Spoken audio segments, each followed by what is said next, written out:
اللطيفة دي. دلوقتي احنا هنبتدي الأسئلة من المشاهدين والإخوة والأخوات الموجودين معانا على التاي توك.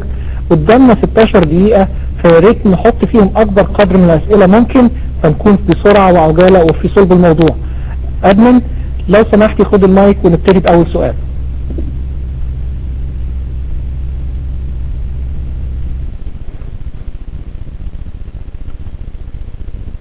شكرا يا احمد. حاضر. طب انا اسفه عشان في لخبطه حصلت في الدور. سلام محبه، اتفضل معاك المايك.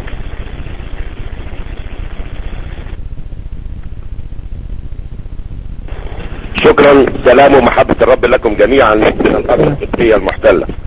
انا سؤالي يا استاذ هنا ان في بعض الاحيان احنا بنعتمد وبنتكل على محبه الرب لينا، وبنعتمد اعتماد كلي على تبرير اخطائنا.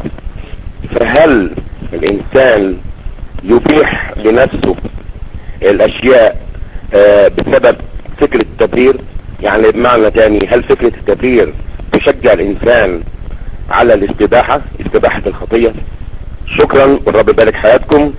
سلام ومحبة الرب لكم مرة تانية من الارض القبطية المحتلة. شكرا ليك يا عزيزي، وسلم لي على الارض القبطية المحتلة، وان شاء الله ربنا يحررها. امين يا رب. امين.